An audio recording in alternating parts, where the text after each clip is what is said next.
My name is Bill Mitas, and I'm an instructor here in the entertainment design program. And I've been an instructor at the Art Institute of Pittsburgh for 20 years. We have lots of fun. We build things three-dimensional. Whether it's a special effects makeup or a prop or an animatronic character, that's kind of what the things that we do.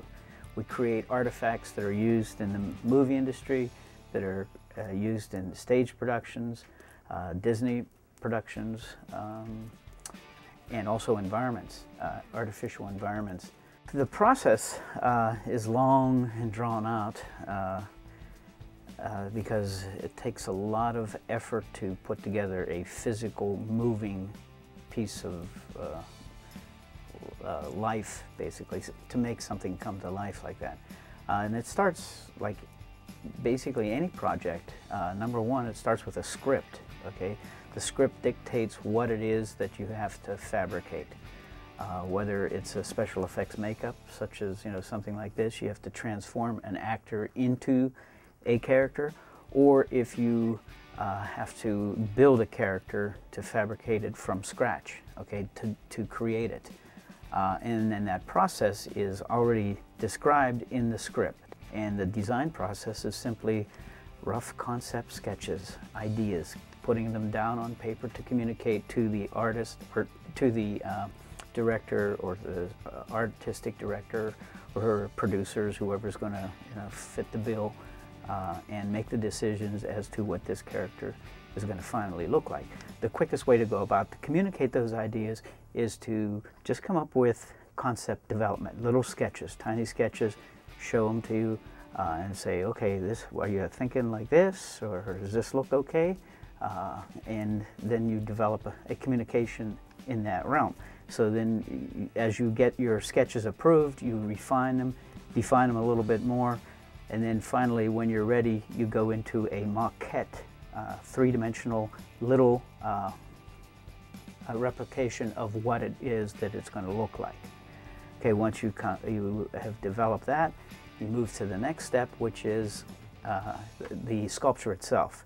You would sculpt it, and as you as you walked around the floor here, you saw different sculptures of different characters, and so the students would develop those characters and develop those sculptures until they finally get a finished sculpture, and then it becomes a mold making process to take those sculptures, to make negative molds of those things, to create the outer structure or the fabrication that we see today. Then of course, once you have the outside mold, you have to make a core mold so that you make it hollow, so that you can put all your mechanics and all that stuff into it.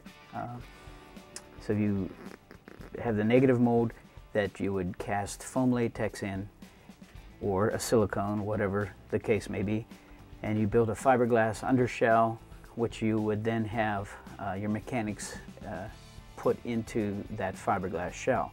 And of course you'd have to cut it up and make the eyes blink and install eyes and tongue and teeth and all of that kind of stuff. So each step of that process is a long and drawn out kind of process. All we require is that it has so many movements, that it has teeth, that it has eye movements, that the mouth moves.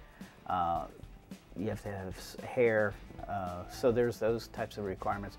However, when it comes down to designing the character can look, as long as they follow the design process. And so once they go through that process, rough concept, refinements, finished drawings, then a 3D mock-up or a maquette of what it is that they are going to build.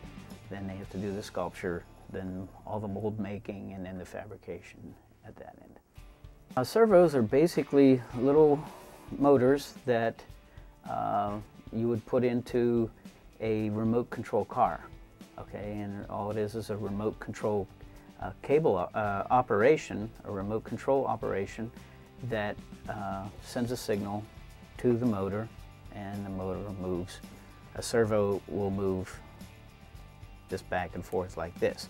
A regular motor will turn all the way around.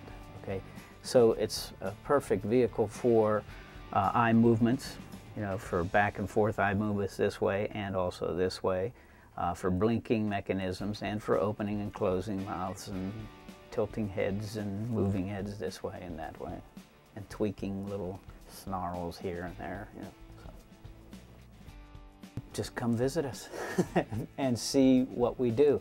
I think it's exciting when you walk through the 8th floor and you watch students sculpting, you watch students creating molds, and you know, building their fiberglass understructures is not really that interesting. However, when they have those fiberglass understructures there and they have these little metal components that they're inserting into, obviously what you could see is a skull of some sort, and all the mechanics and, you know, playing with them and making eyes move and things, that's just exciting. It's fun.